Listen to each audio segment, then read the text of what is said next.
por exemplo, o que é este ambiente da Rede Globo? O que essas pessoas pensam?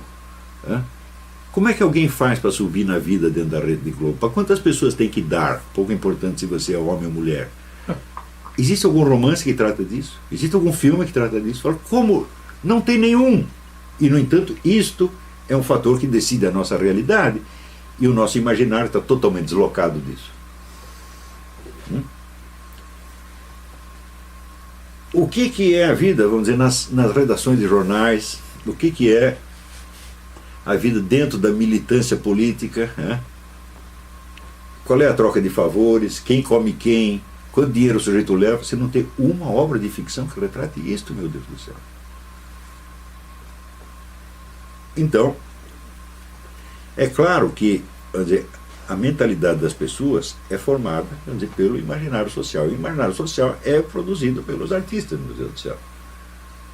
Como a arte foi toda instrumentalizada para servir a PT, PCdoB, essa coisa toda, então agora só pode ser propaganda, não pode ser mais expressão artística.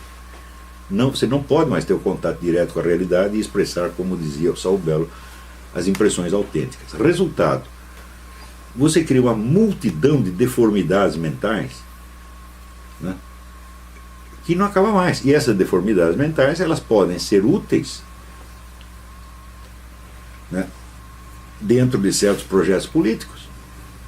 Não que todos sejam uma militância organizada, é claro que não, tá certo? Mas, por definição, o idiota útil é idiota demais para saber que é útil.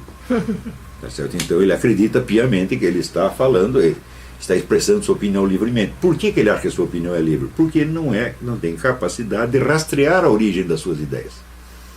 Então ele não sabe de onde vieram, ele acredita que é tudo aquilo saiu espontaneamente do seu coração.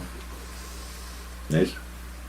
Ao passo que um breve exame da origem das suas ideias já mostra que é muito difícil você ter uma opinião própria. Né? Você sempre está jogando com elementos que estão em circulação na sociedade. E qual é a sua possibilidade de livre escolha? Para o cidadão comum é quase nula. Porque além das alternativas que são oferecidas diariamente pela mídia, pelo meio universitário, ele não conhece outras.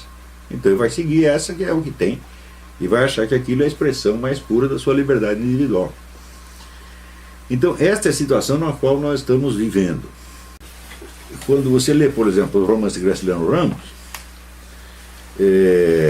Graciliano Ramos é um homem de classe média, que até subiu na vida de maneira relativamente precoce. Ele foi prefeito da sua cidade, era um homem que tinha uma boa situação,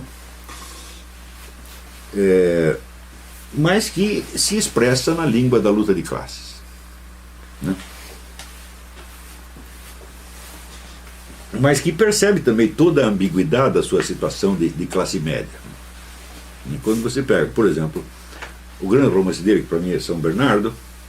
São Bernardo é o conflito entre um senhor de terras, que é um sujeito, um homem violento, vulgar, egoísta, e a esposa dele, que é uma professorinha, portanto ela não é uma proletária, ela é uma pessoa da classe média relativamente baixa, mas é uma pessoa de cultura, tá certo?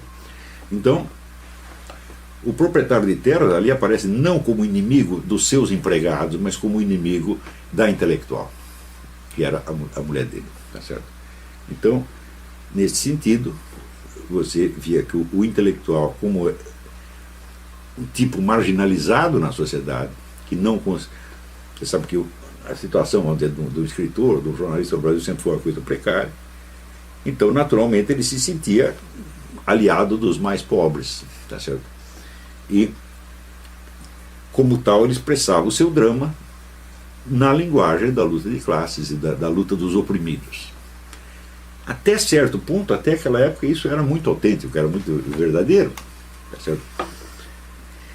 Nas décadas seguintes, isso se falsifica de maneira mais completa, porque toda esta gente se torna a elite mandante, né?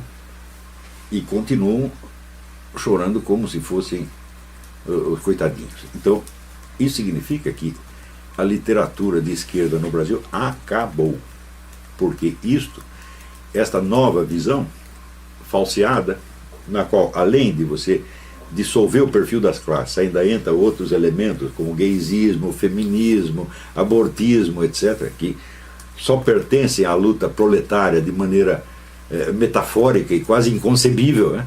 Quer dizer, até parece que é o proletariado, são as mulheres proletárias que estão querendo abortar e não as estudantes de classe média, né? E as mulheres ricas, né? Então, quer dizer, tudo isso se confunde para fazer do imaginário esquerdista um conjunto simbólico eminentemente deslocado da situação real da sociedade. Então, ele consegue se expressar ainda através de discursos políticos, de propaganda, etc., mas não da arte. A arte, a expressão artística, ela depende de uma sinceridade profunda.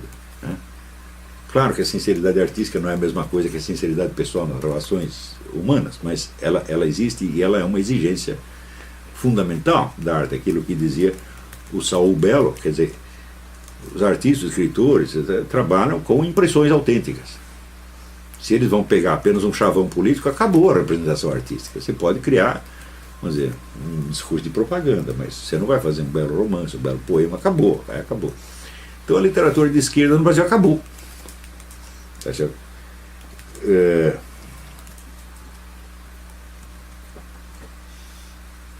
Eu acho que a sua última expressão, mais ou menos legítima, foi o romance do Lê do Ivo, que chama A Morte do Brasil, que é dos anos 80, mas o Lê do Ivo, quando escreveu isso, já era muito velho, então ele é um homem da década de 60 ainda, né? Depois disso, acabou. Aparecem outras... por exemplo, o pessoal menciona muito um conto do Rubem Fonseca, que se chama O Cobrador, né? Que é o sujeito que se considera um cobrador da dívida social. Mas o Rubem Fonseca é um tremendo reacionário, né? E a visão que ele tem da sociedade certamente não coincide com a da esquerda, né? E como essa é, vamos dizer, a imagem literária do Brasil, então, acabou, então nós estamos vivendo em plena época do discurso totalmente deslocado da realidade. A realidade da vida social, da vida de todos os dias, ninguém está sendo capaz de expressar, porque ela se tornou tão complexa e tão miserável ao mesmo tempo que não há como expressá-la. Só o que sobrou foram os estereótipos e a linguagem, vamos dizer, da propaganda política a favor ou contra. Não é isso? Então, você vê também que quando o pessoal da direita fala, quase sempre o discurso deles também é deslocado em relação à situação da sociedade. Por exemplo, a famosa defesa da família, né?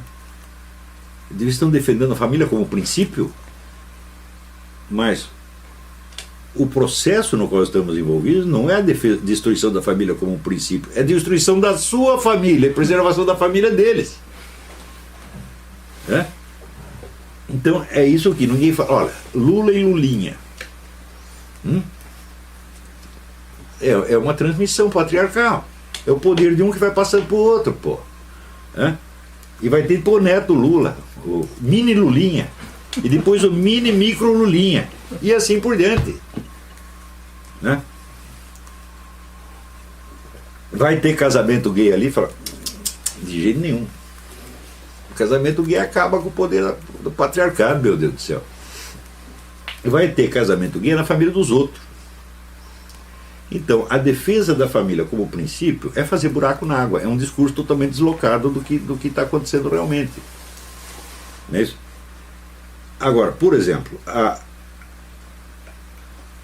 a mudança do panorama estético visual do Brasil nos últimos 40 ou 50 anos, isso começou ainda no tempo dos militares.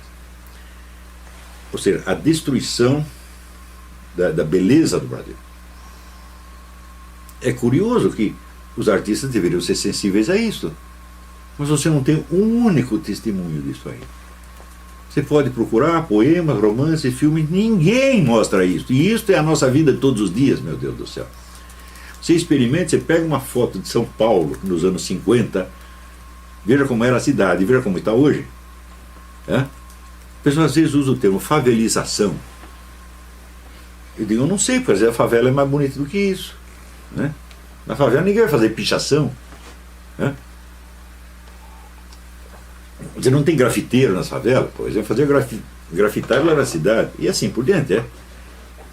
Quer dizer, os termos não descrevem exatamente o que está acontecendo. E o discurso expressa sempre problemas que são parecidos com a realidade, mas que não são a expressão direta da experiência. Então nós estamos vivendo num estado de alienação total. Outro dia um rapaz botou uma mensagem lá no meu Facebook, dizendo que ele ficou na Austrália 35 dias, e que ele voltou, evidentemente, daí que ele ficou horrorizado com o Brasil. Bom, eu tive essa experiência várias vezes. Toda vez que eu viajava, ficava um tempo fora, voltar ao Brasil, entrar numa depressão desgraçada. Né? Eu lembro, por exemplo, que eu tinha feito uma viagem aqui de Washington até aqui a Virgínia, eu estava procurando casa, e tudo que eu via era bonito. Né? Daí cheguei lá e tive que fazer uma viagem São Paulo-Santos. Né? E estava tudo quebrado, tudo devastado, parecia que tinha caído uma bomba atômica. E eu pensei, como é que as pessoas conseguem viver nisto? É? Agora, não era assim 50 anos atrás. Então, algo mudou.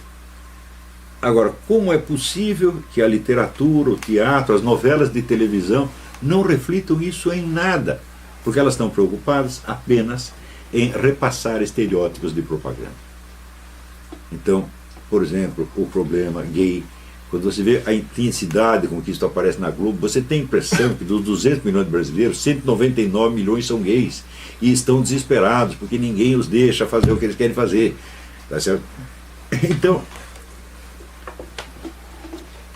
ou então você tem a impressão que o gaysismo, que o homossexualismo é eminentemente um problema das classes baixas, coitadinhas que são oprimidas. No entanto, todo mundo sabe que você tem muito mais gay nas classes média e alta. É? Então, quer dizer, o que eles estão tratando como problemas nacionais não são problemas nacionais, são problemas de uma elite. Ou seja, se você quer saber, os problemas da novela da Globo são os problemas da equipe da Globo. É? São os dramas existenciais deles, que passam como se fossem os da nação. Agora, você compare isto com o interesse que os romancistas, ficcionistas das décadas de 20, 30, 40 tinham em conhecer o povo. Você compara, por exemplo, o conhecimento que o Zé Lins do Rego tinha da vida diária do povão pobre no Brasil. Ele sabia tudo. É? O próprio Jorge Amado, às vezes caiu no estereótipo, mas ele sabia bastante coisa. É? E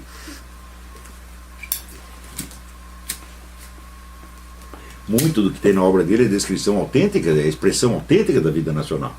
É isso? O Graciliano Ramos e outros tantos. E hoje? É? Se você, por um momento, você toca numa situação real, é? Você causa escândalo. Porque o imaginário das classes falantes, e sobretudo da classe artística, não está preparado para isso. Ele está preparado para expressar o seu drama, os seus interesses, os seus desejos. Vocês lembram aquela cena do filme Tropa de Elite, em que eles estão na sala de aula e aquele estudante que é um soldado também, ele diz: o que vocês estão falando de narcotráfico? São vocês que alimentam o narcotráfico, vocês consomem a droga, vocês têm o dinheiro, vocês vão lá comprar droga. Se não fosse vocês, não existia isso. Isto é ou não é uma realidade? Isto é uma realidade. No entanto, todo mundo ficou bravo com a cena. É? Então isso quer dizer que você expressar a realidade da vida no Brasil se tornou proibido. Então é por isso que acabou a arte, meu Deus do céu. Ela só acerta quando se engana, como foi o caso do filme A Tropa de Elite. O cara cometeu um erro e tem uma cena real. Né? Também o cara que fez o Cidade de Deus, né? O que é? O garoto está num meio urbano totalmente corrompido, violento, sob o domínio do banditismo e tal. E aonde que ele vai encontrar abrigo? Ele volta para o interior, onde só tem aquelas velhinhas rezando. Hã? Eu assisti e falei, mas esse é o filme mais reacionário que eu já assisti na minha vida. Né? Ele está dizendo, o Brasil moderno é só corrupção e só o que resta de bom são as velhinhas que estão rezando lá no interior. Hã? O que é verdade. É? Cidade de Deus não, perdão, Central do Brasil. Errei. Né? Cidade de Deus eu não assisti. É Central do Brasil. E O que aconteceu? Ninguém comentou que o sentido do filme era esse. Ele disse, esse filme é uma apologia do velho Brasil. Cristão, conservador, né? Até rotineiro, tá certo?